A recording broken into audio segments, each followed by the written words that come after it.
There's an author that talks about how hard things now become easy in the future, and the easy things now become hard in the future. And I would say we have this cognitive bias to thinking that someone's going to step in and rescue us when our health starts to fail. But really, at the end of the day, it's up to you. And that's what I love about our Health Accelerator community here is you guys have all taken 100% ownership over your health. Putting someone on testosterone alone, the issue with that is, what if your gut is unable to break down the hormone molecules? What if your liver is unable to break it down and conjugate and unconjugate these structures? And then what happens if your biology sees this foreign agent as a threat? All these things can show up.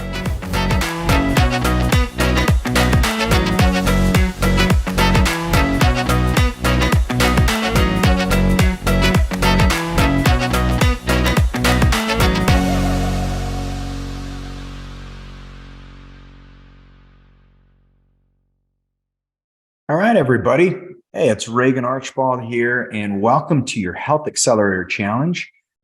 And I'm wondering how you guys did on the challenge last week. How many of you set an intention around your life extension, your health goals? I'm gonna, I'd love to hear it from you guys. Plug it in the chat box if any of you have any novel insights on that one.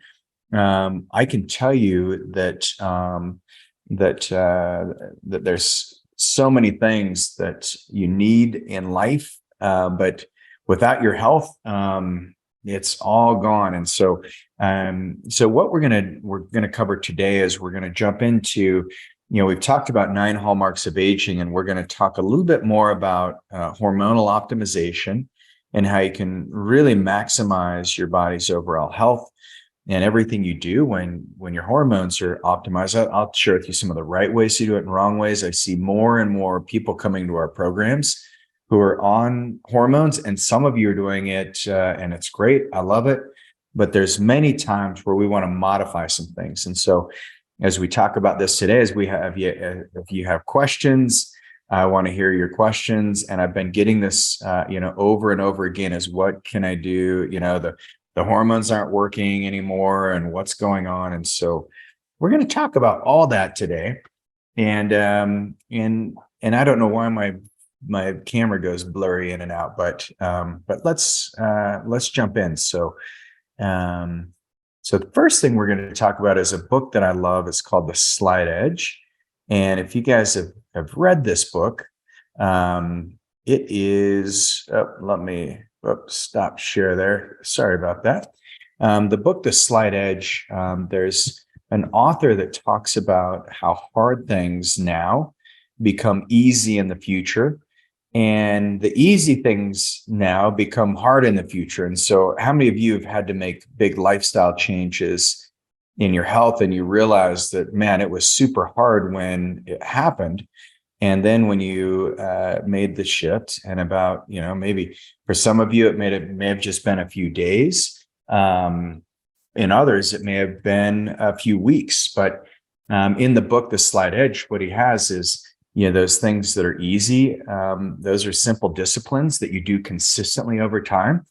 And easy not to do are simple errors in judgment made over time. So if you think about like fast food, and we've used this example in previous Health Accelerator challenges, there's things that get in the way of your healing momentum.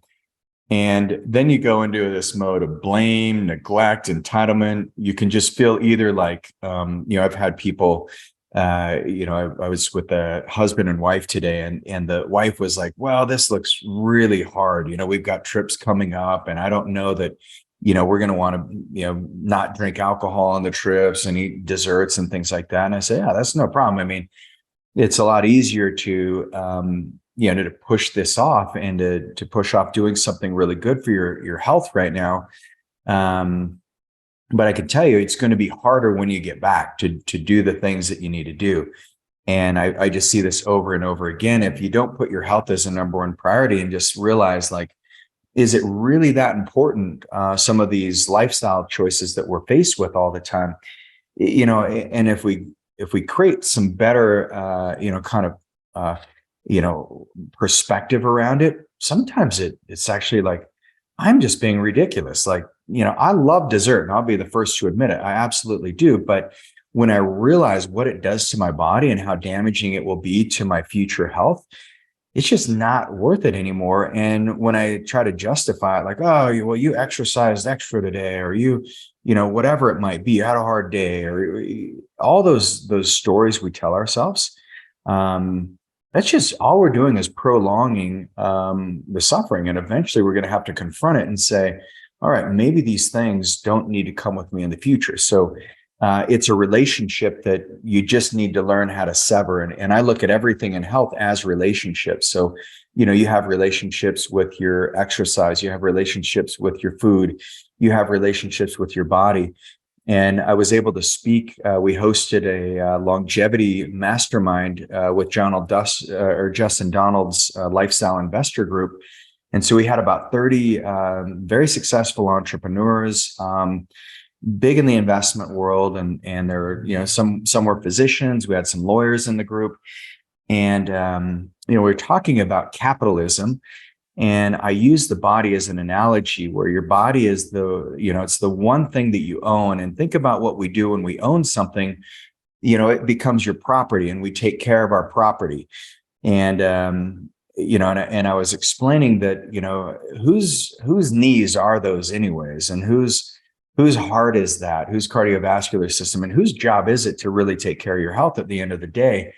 And a lot of us have been, almost seduced, or I would say we have this cognitive bias to thinking that someone's going to step in and rescue us when our health starts to fail. But really, at the end of the day, it's up to you. And that's what I love about our Health Accelerator community here, is you guys have all taken 100% ownership over your health. And you've looked at your body and analyzed it every day and say, okay, well, if I can fix the thing now, it creates a lot more ease in the future.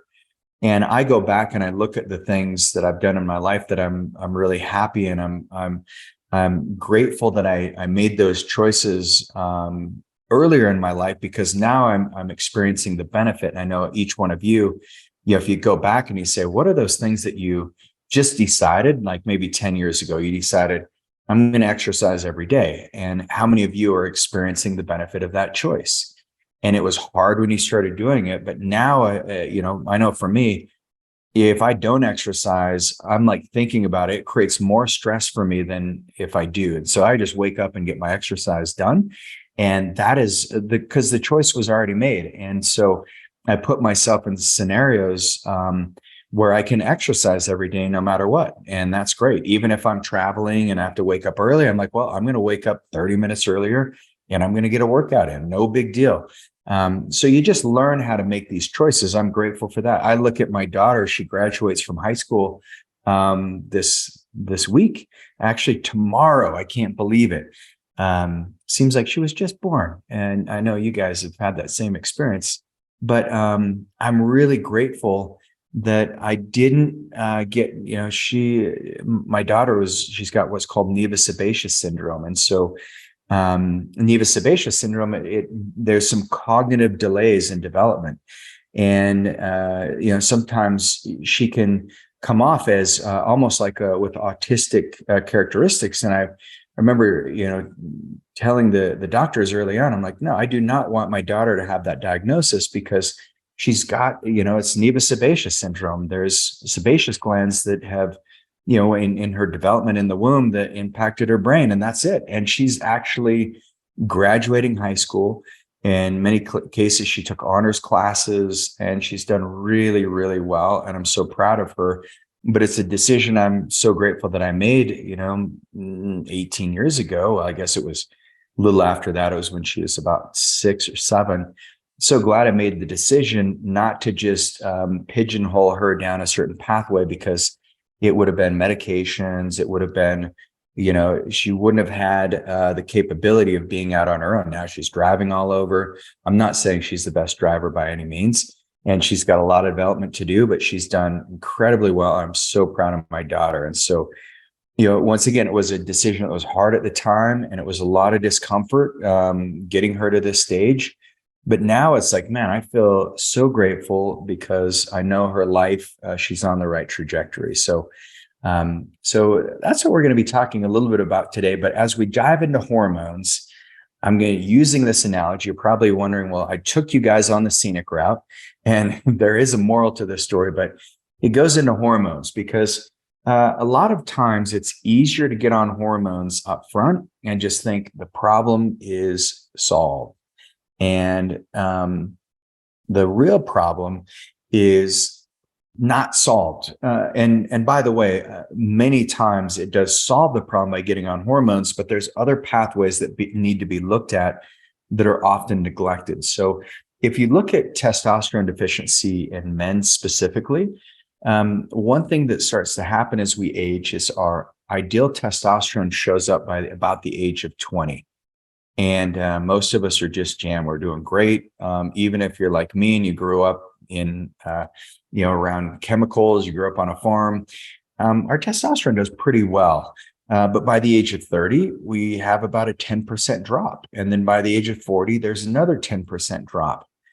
And this is when we see heart attacks happening with men in their 30s now, their late 30s, early 40s. It's not uncommon. And one of the things testosterone does is it's cardioprotective. It also creates a little more insulin sensitivity in our body.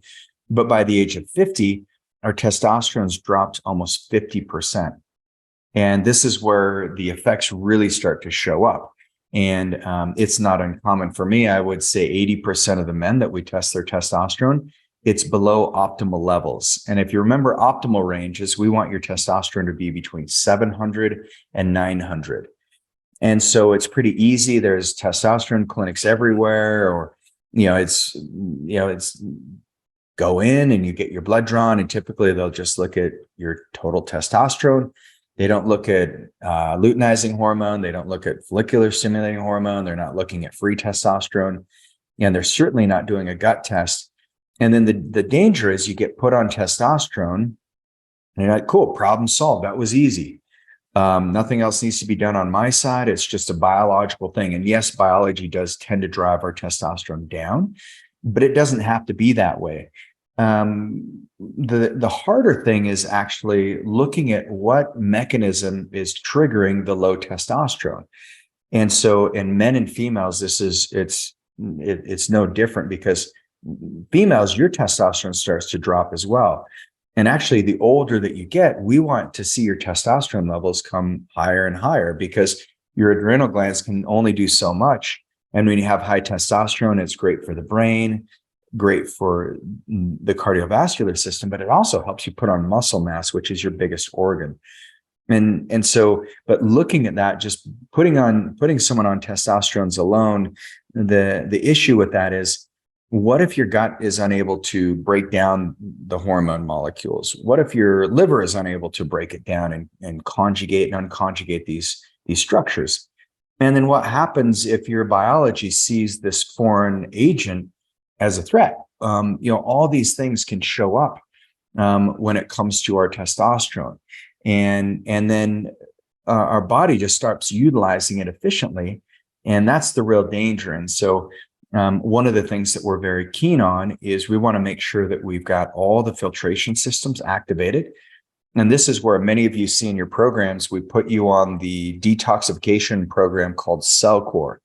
And CellCore is really nice because CellCore is a way that you can replace nutrients in the body in exchange for a toxin. The same way that soils do, the same way that plants and mushrooms get rid of toxins in our soil and in our environment. And then they replace it with a nutrient. And then we also, with CellCore, we're using charged particles. So you're getting these dense, alive minerals in your body. And these minerals allow your body really to start expressing great health, and it improves your mitochondria. And so CellCore can be one of the ways that your body can really start processing hormones even better. And Charlotta, good to have you on. One of the things that she asked, I have PCOS, and I'm wondering if I should focus on my gut first. And yes, because PCOS, or polycystic ovarian syndrome, this it can be devastating. But what we find is that most of the time there's a blood sugar component, and so yes, you want to fix your gut because that can trigger insulin resistance.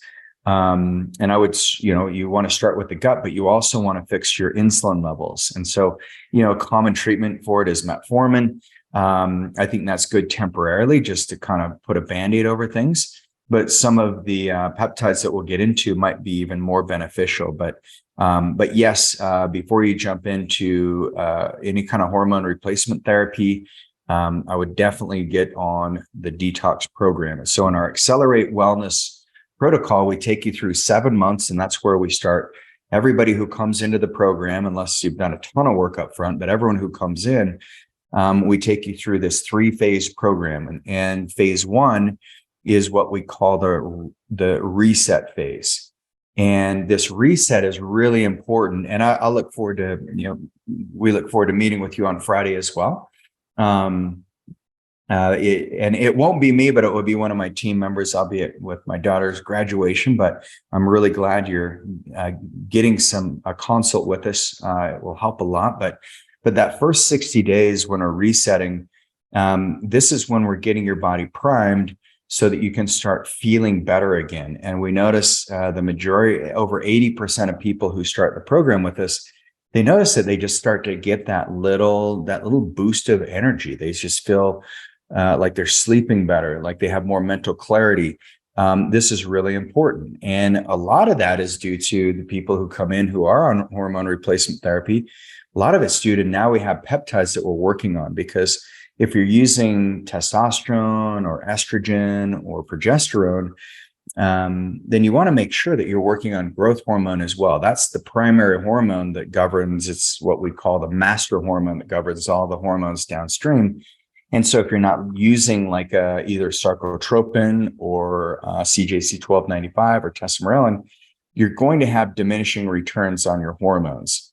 And so some of the signs that can show up for those of you who've been on hormone replacement therapy, we see in high testosterone, you can have some of the same symptoms as low. Low testosterone, you're going to see hair loss, insomnia, psychological problems, increased heart disease, diabetes.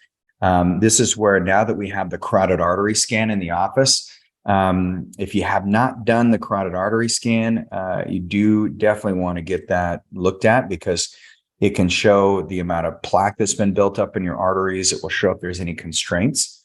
But the other thing that will happen is, as your testosterone gets low, is you'll have a loss of skeletal muscle mass. And then if we're doing any regenerative medicine or rejuvenating the cells in your knees or your cartilage in your hips, shoulders, and you don't have the muscle mass to support it, then it's really hard to grow that new cartilage. And so we don't get quite the benefits out of the regenerative medicine that we would expect. And so this is one reason why it's really important to optimize your hormones. But the big problem with this, and with both men and women, is you can either be hitting menopause or andropause, and that has its own significant side effects with it. But the problem is our brains forget how to make some of these hormones, because biology is giving your body one signal like, hey, you're past your reproductive years. We need to make room for the next person. But actually, that's not true at all. If you fight back just a little bit, you make that, instead of making the easy choice, you say, I'm gonna make, what's hard now becomes easier later. And that's where you say, well, I'm going to fight back. I'm going to start using weights. I'm going to start exercising. We have what's called the 30-30 exercise program. And that's that first phase of care in our Accelerate Wellness program. It's 30 minutes in the morning, 30 minutes in the evening. So I got my workout in this morning. I was doing some high intensity sprints and backwards running. Great for knee health. And then I was also doing Turkish get-ups. And so it was kind of fun, alternating back and forth. And then I was doing some box jumps. And now tonight, after the hack, I get to go on my mountain bike because the snow finally melted after 6 months. So I'm excited to get back out there, and it's been great. But this is one thing you can do to help prevent the loss of muscle, and it also helps your body produce its own hormones just by exercising. The big challenge is as you go through either menopause or andropause, a lot of people get like stubborn weight gain, and that gets frustrating. I had a patient today, and she said, that when you're my size, just that extra 5 pounds, you just don't look as good. And so, that was a frustration of hers. But what we realized is that all the hormones she'd been on for years, and I think they've been really beneficial. The problem is when we ran her gut, her stool test, there's a pathway called beta glucuronidase. And we found out that pathway was completely blocked. It was really high. And so she didn't have the right metabolic system to break down hormones. And so they were just getting recycled. And so you do not want recycled hormones in your body. They become really toxic. And so they need to be removed. And this is, once again, that's where CellCore is really important, because it opens up the filtration systems in your body. It opens up the kidneys, so you stay better hydrated. It adds energy to the mitochondria. And then it also helps in nutrient sensing. And so I think you guys, if you go back and listen to our 9 hallmarks of aging, we took a deep dive into all those hallmarks. But one of those is loss of nutrient sensing. And that's what can happen if you don't fix the gut when you go on hormones. So one of the things we do, how do we manage this risk versus benefits? One of the things that happens is you lose what's called the negative feedback loop. And so your brain stops telling, for men, for example, your hypothalamus and thalamus and your pituitary, they just say, hey, we already have enough testosterone, therefore you don't need to make any. And then you go into what's called hypogonadism. And that's when your testicles literally shrink. Females, same thing. Your ovaries stop sensing that they need to make progesterone or estradiol or even testosterone. And so that negative feedback loop is not there. And so your brain's like, well, Reagan's got enough testosterone. We don't need to make any more. So how do we prevent that? Well, there's a couple of ways that I'll talk to you about today. And we've seen this change everything when it comes to hormone replacement therapy. So one of the things we use is a peptide called Pectin. And if you go back and listen to the podcast I did with Tucker about 2 months ago, we talked about the fact that Pectin is actually being studied. And there's a study out of Stanford University where they're finding that Pectin helps with fatty liver disease. And this is non-alcoholic steatosis, and it's phenomenal. So for those of you who, if you've had us read your labs and we've said, hey, your triglycerides are high, your ALT and AST are high, your hemoglobin A1C is high, you're developing fatty liver disease. Well, Pectin can be one of the best things you can do for your liver. But the other thing that Pectin does is it helps increase the follicular and luteinizing stimulating hormones. So in one study, this is from 2017, they found that there was a significant decrease in serum Pectin with men for low sperm count, as well as infertile men. And one of the things that drives sperm counts is your testosterone levels. So what we find is by using Pectin, that actually triggers that FSH and luteinizing hormone in males, and it also can increase testosterone naturally. So the other peptide that we use is Gonadoreline. And Gonadoreline has been around since the 80s, and it's something that I take on a regular basis, off and on, either Pectin or Gonadoreline. And I use these with Tongat Ali and Fedosia agresta. And what these things do is they help naturally stimulate the release of testosterone. And it's really powerful because it does it through, once again, the hypothalamic pituitary axis. And so, and then if you can naturally keep your testosterone levels up, we typically see a jump in men by about 150 points, sometimes 200. So men, if your testosterone levels, if you're like, hey, I'm hovering at like 250, well, we'll see what we can do. But once we get your liver detoxed and cleaned out, once we get you on some of the growth hormone secretagogues like testosterone, CJC, Then adding in the Gonadoreline, we see a nice jump in your overall hormone production. And so it's really powerful. So Gonadoreline is something that can increase the LH and FSH from the pituitary gland. And what they found is this is a natural way of increasing testosterone. So those are a couple things you can do. I hope you find that interesting. So next time you just get, someone says, hey, your testosterone's low or your hormones are low.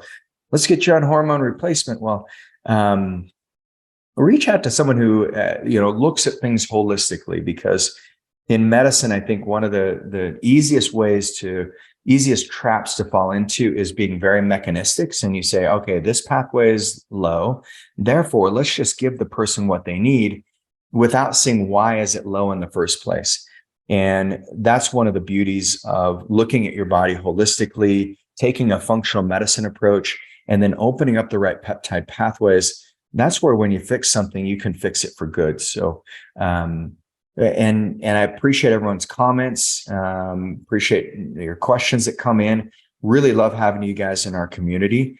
And so our next big push is going to be, we're going to be focusing on the brain, the hormones in your body, and the digestive system. So we're going to do kind of a 3-part series around these. So buckle up, make sure you join us next week for some more goodness. And then we've got our next retreat is May 25th. I think we might be sold out. I know a text went out today. I appreciate that, Joan. Love this, Regan. Hopefully that makes sense for you. Allison, so very interesting. I really appreciate that. And if there's any clarity that you need, feel free to plug it in, or I'll see you next time in the clinic. But I appreciate that. I think it's pretty fascinating. If you look at the body holistically, you get a much better result. But our retreat May 25th, and then that's next Thursday, and then we've got our June 29th retreat coming up, and then July, that last Thursday in July is our next one. But I know May and June are almost filled up. But if you guys want to join us, love to have you out. And then make sure that you get your carotid artery scan. We've just seen some amazing things, and it's really an eye-opener when you see the age of your cardiovascular system. Mine is 5 years younger from a biological perspective. Like I'm 45. I turned 45 Saturday. But really from a chronological perspective, I'm a 40-year-old, but I wanted to be in the 30s. So I was like, all right, I got work to do. So it motivated me, and hopefully it will motivate you as you do it. In our Go Wellness group, we had one of our doctors reversed her age by 19 years. And so some phenomenal things you can do. So anyway, get these done. And your challenge for the week is to look at what needs to be detoxified in your body. We're going to jump into some of the phytochemicals and some of those endocrine disruptors next week. But your challenge this week is to look at your hormone levels, see what needs to be detoxed in your body, and do something that helps move toxins out. It's springtime, so it's a great time to detox. Take your biotoxin binder. Maybe you like some zeolite. Maybe some of you just need to do more vegetables, and maybe do a protein fast this week, but do something to help detoxify. Get some heat exposure, sweat more. These are all great things. So, hey, appreciate you guys. And one last thing. I apologize for going on, but I want to thank everyone who purchased my book. Peptide Blueprint, international bestseller, and it's gone. So many people are reading it now because of you. So thanks everyone for that, and appreciate you guys. That's it for real. We'll see you next week. Bye-bye.